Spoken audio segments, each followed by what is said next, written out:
আবারও বাড়ল তরলীকৃত petroleum gas LPG সিলিন্ডারের দাম। ভোক্তা পর্যায়ে ১২ কেজির প্রতিটি সিলিন্ডারের দাম ৬২ টাকা বাড়ানোর সিদ্ধান্ত নিয়েছে Bangladesh energy regulatory commission BERC. এতে ১২ কেজি এলপিজি সিলিন্ডারের দাম বেড়ে দাঁড়ালো ১,২৪০ টাকায়। ৩ ফেব্রুয়ারি বৃহস্পতিবার দুপুর ১২টায় এই ঘোষণা দেয় বিইআরসি।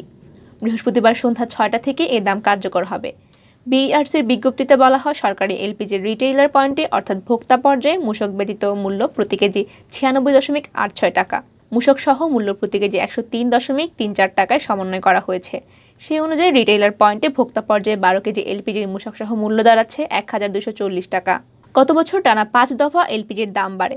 এতে সবশেষ ৪ নভেম্বর ১২ কেজি ওজনের একটি এলপিজি সিলিন্ডারের দাম মূসক সহ ১,৩১৩ টাকা নির্ধারণ করে বিইআরসি, যা ছিল গত বছরের সর্বোচ্চ দাম। পরে ৩ ডিসেম্বর দাম কমিয়ে ১,২২৮ টাকা নির্ধারণ করা হয়।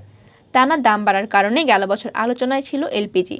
এবছর জানুয়ারি মাসে ৫০ টাকা কমিয়ে এলপিজির দাম ১,১৭৮ টাকা নির্ধারণ করলেও আবার ৬২ টাকা দাম বাড়ালো সরকার। এদিকে টানা দ্বিতীয় মাসে এলপিজির দাম কমিয়েছে ভারত। দেশটিতে ১৯ কেজির সিলিন্ডার প্রতি কমানো হয়েছে ৯১.৫০ রুপি। বছরের শুরুতে দিল্লিতে ২,১০১ রুপি থেকে কমে জানুয়ারিতে এলপিজির দাম হয়েছিল ১,৯৯৮ রুপি। ফেব্রুয়ারিতে আরও কমে ১,৯০৭ রুপিতে দাঁড়িয়েছে এলপিজির দাম।